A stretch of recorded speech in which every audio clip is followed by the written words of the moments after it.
Hello everybody, this is Kiyoshi here. Welcome back to another video. This is an update video to my aquarium. So welcome back to the Kiyoshi's aquarium. It's been a long time. I just want to do an update here. Hopefully this is a quick video. So yeah, nothing much changed. Well, there's a few things changed, but not like a major thing. I still have most of the fish that I originally had a year and a half ago, or close to a year and a half, maybe a year and 3 months ago. Um, yeah, I still have all my pygmy quarries. They're my favorite fish. Once again, if you guys are into nano fish and would like to have a schooling fish, I highly recommend you check out pygmy quarries. These are just some of the cutest, most adorable, and friendliest fish you will ever find in a community tank. I don't even know how many I have because they've reproduced over the year. I would say I have maybe around 20 pygmy quarries or less, somewhere plus minus around the area. I'll say between maybe 19 ish. Yep, this is a small nano aquarium, so I do not recommend you guys have a lot of fish or heavy stock in a nano tank. However, I am experienced with pygmy quarry. Plus, I keep my water parameters very stable. This is a how do I call it? A developed fish tank with water, everything, good beneficial bacteria. Everything is in balance.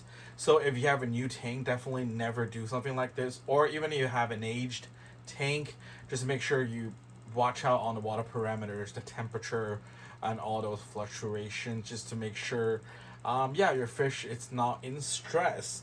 So yeah, I have about I think 19 pygmy quarries somewhere here and there. There's always some babies here and there. Of course, the number of babies are that can survive into adulthood is not a lot because I previously also have a betta fish named Blueco. Usually he will eat a lot of the babies. I mean that's also one way. I guess it's good and bad. In a way, it's good because he can keep the balance of my nano aquarium, so it wouldn't be overpopulated. By the way, Blueco ate all of my fish. I mean all of my shrimps. So I used to have I think 6 orange shrimps. It's called orange pumpkin shrimps. However, yeah, I've seen a lot of babies, and then he just can keep eating it. I guess it's the number of him eating it versus the number of the shrimp dies. It's negative. So yeah. Anyways, currently my fish tank that's not my Blueco passed away a few weeks ago. So I had Blueco for just a little bit over 1 year. So yeah, it's sad, but at the same time, I mean that's around time. It's a year.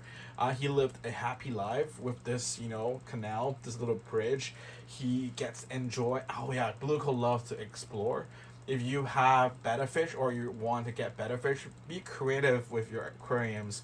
It doesn't matter if you have a large aquarium or small aquarium.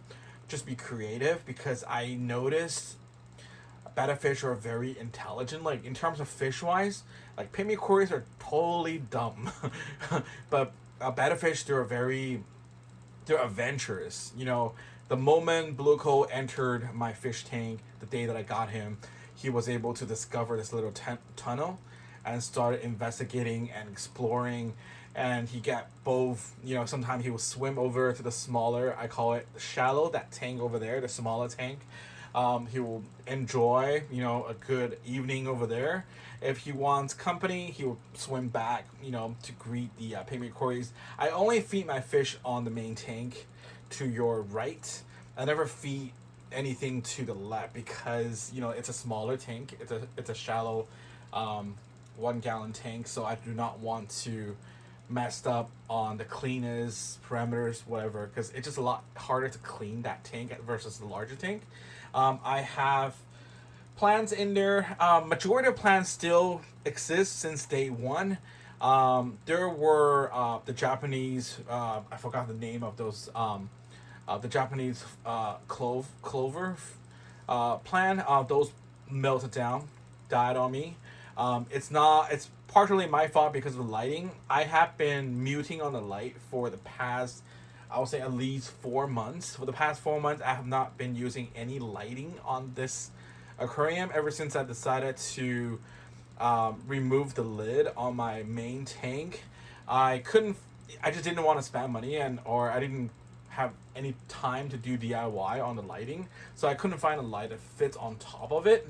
So I just decided let's just do it without the light, since all the plans that I have, majority of them are low light, low demanding, like the Java firms, the Java moss, etc. But I guess the Japanese cloves just require a little bit more light, I guess. So yeah, it melted on me, but it's all right. I still have everything else. As you can see, they're not growing super cool. Like they could have been growing a lot more, like bulked up. More like a forest over the age of a year, and 6 months. But as you can see, they're not growing that healthy. But we still see a lot of green leaves. They still have a lot of the younger leaves being born. Yet it's just in a very slow speed. I mean, Java farms in general, they are very slow growing plants, aquatic plants, as usual. Plus, I didn't give them any nutrient. I haven't been adding any dose of nutrients. Nothing. All the nutrients they get is just from natural light during the daytime from the sun, if they ever reach this part of the room, and also through those waste produced by the fish and produced by the leftover food that I feed the fish. So I think they're doing all right. Being very low maintenance, I haven't done anything, basically to treat the plants. But yep, as you can see, yesterday, last night, I did a little remodeling of the aquarium. I did a major water change, and I put back that original light that was there. I found a spot that was perfect for it to land. I should have thought about that 4 months ago, but I didn't. But yeah, hopefully, with the light added on, that will definitely help on the regrowth of the Java firms. I also have pathos. The pothos on the shallow, the smaller tank. Like I said, the small tank is much smaller. So if there's any waste or anything, it will build up a lot quicker than the main tank. Especially the main tank has all the live plants, whereas the shallow tank does not. So I added potho leaves to that smaller tank to clean the water, to get all of the bad stuff out of the water. The pothos have been doing really great. I have had a few meltdowns, but at the same time, many new leaves are growing. They're growing really, really strong. I mean, that's cool. I think that also part of the reason it hinders the other growth of the other plants in the aquarium, because pothos are very demanding in terms of sucking nutrients out of the water. So I think they're really competing with the other plants, and the other plants just much slower in growth. So, yep, that kind of hinders, I think, a little bit. But still, my tank gets all balanced, so that is a good thing. Yeah, I mean, I still have the 2 snails that I got since day one. They're in the shallow right now. The snails are free to explore the entire aquarium, and they're smart too. They know how to explore from the main tank to the shallow and back and forth. Currently, I do find both of my snails are in the shallow, that smaller tank to your left, for the past couple days. I think they enjoyed it over there. But yeah, I've seen them everywhere from both tanks. They really know how to travel that little canal. So yeah, be creative once again. Make it interesting to yourself. Every day I'm seeing this little, creation of my own. I'm very happy. I love to stare at my fish tanks for ages, and I'm glad my fish also enjoys as well. So as my pygmy cories, they're a little bit dumb, to be honest. A lot of time they accidentally travel through the canal, and they don't know how to get back. But yeah, eventually they will find ways to get back. Every time when I feed my fish from the main tank, I guess that leaves a sense of smell, or a sense of the smell for the food. They know how to trace the food and then just come back. So yeah, nothing to worry about that here. Yeah, since my tank is very mature right now, as you can see, it's very crystal clear. All I do is I do my monthly water change. I would love to do more, but I try to keep my tank to be very low maintenance. I've mentioned it many times in my previous videos. I did it. I try to keep it very minimum. All I do is whenever the water level goes low, I top it off. That's all I do throughout the months. But once a month, I do try to clean it a little bit more, because previously I had better fish, and my betta fish always will eat all the food before they reach the bottom to my to the pygmy quarries. So I try to overfeed a little bit. A lot of time that leaves those residuals or those leftover pieces at the front. They look kind of weird. So every now and then, maybe twice a week, I will use a vacuum cleaner, not a vacuum cleaner, but a siphon to siphon out just the front portion right here. Since I don't have my betta fish anymore, I've been limiting on feeding. I only feed my fish once a day, just like a little handful of pellets, sinking pellets, as well as some like those micro pellets. I try to give them a variety of diets, and but I don't try to overfeed them. So usually they don't leave a lot of the residuals. So maybe once a week, like usually lies on Fridays or Thursdays, I will do a little cleaning on the front, just like 5 minutes, and then I'll top it off with whatever water that I sucked out from the tank. So that is, yeah, it's very low maintenance. So once you have your fish tank established and well balanced, you really do not need to do much. They will do everything will work out. The tank will do itself for you. The fish will do it for you. The plants will do it for you. The beneficial bacteria will do it for you. Yeah, it's very easy to take care of my tank, especially it's a small tank. So I don't have much issue. But still, like I've mentioned many times, do not overstock your tank. It is a overstock tank. I'm not gonna lie. You don't see a lot of fish there, because all of the only species right now I have is the pygmy quarries. They're bottom to mid-range swimmers, and they're tiny. They're around 1 inch or less. The females are a little bit bigger, like the ones floating right there. Those are female. I'm not sure you guys can see it, but yeah, they're so tiny. That's why you don't see them a lot. And most of the time, you will see them when I drop the food down there. They will come out and eat. Other than that, yeah, you see, this is a male right there, right there. Yeah, but anyways, yeah, you see it. It's pretty empty, right? The tank, but it's full of pygmy quarries. I think for the tank of this size, you should only keep maybe 6 pygmy quarries, to be honest with you. But yeah, I had a handful to begin with, plus they reproduce. Um, generation. Of course, they also die. I think, dead body wise, I've only found 2 dead bodies of my pygmy quarries throughout the past 1 year and 6 months. I think they either died and then somehow it breaks down and then the plant absorbed the energy, whatever the remains, or maybe my betta fish ate the flashes. Who knows? But I've only found 2 dead since I got them a year and a half ago. So yeah, natural does its thing, But if I do see any flash, I definitely will remove it right away. I don't wait on that. Yeah, so that's all the update I have. Do I plan to introduce any more fish? I don't think so. I thought about maybe I should introduce another betta fish so I can have like a main piece of fish just swimming around.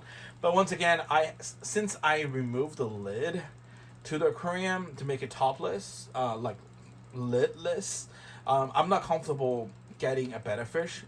The whole point I'm having a lid all those all those times is because I have a betta fish. I don't want him to jump out.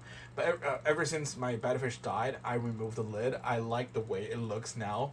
It's much easier for me to clean, much easier for me to feed, much easier for me to do a lot of maintenance work, do the remodeling of the tank or moving things around like that.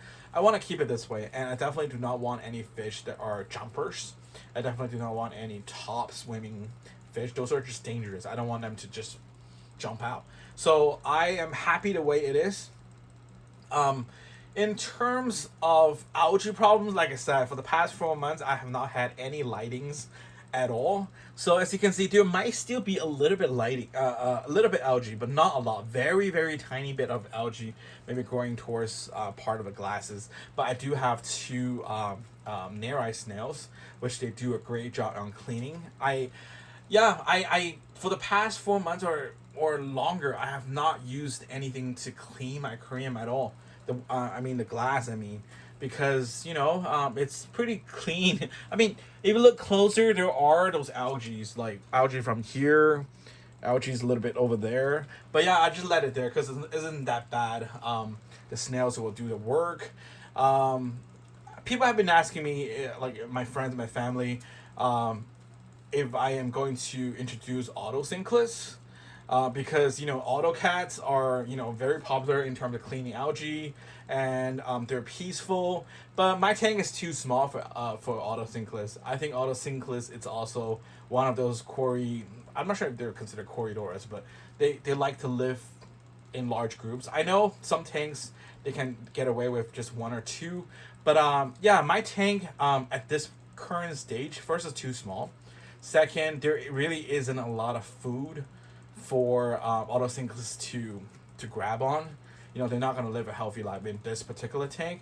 Also, if I'm just gonna drop down like autosynclist food supplements, I don't feel like I want to get a species and just feed for that because Cory cats does not eat what autosynclists eat because autosynclists eats veggies. They eat seaweeds, all those kind of vegetable stuff, vegetarian stuff. However, pygmy cories are omnivores. I mean, they do eat veggies. However, I've tried jumping. Since I got them, I've tested on various of food. I've tested them on the regular sinking pellets and also the veggie sinking pellet. They don't like the veggie ones at all. They always will leave it for the next day. I will see them and I have to siphon it out. So yeah, I'm not planning to introduce any other species of fish or anything else to the tank, at least not now. I'm not planning to add any Neri snails as well. I think two is great. And I think I have both two boys because I don't see any eggs or spots at all on my aquarium. So I assume both of the Neri that I have are guys. Because, even if it's just females, they still lay eggs, I think, from my previous experience. But anyways, yeah, that's just my update. I said it would be a quick update, but it's almost 20 minutes long, so I'm gonna stop right now. Yeah, so if you guys have any questions, feel free to let me know. If you guys want me to talk about anything, in my future videos regarding aquariums, please let me know as well. So once again, thank you guys so much for watching. Please like, comment, and subscribe, and I'll talk to you guys in the next video. Bye bye.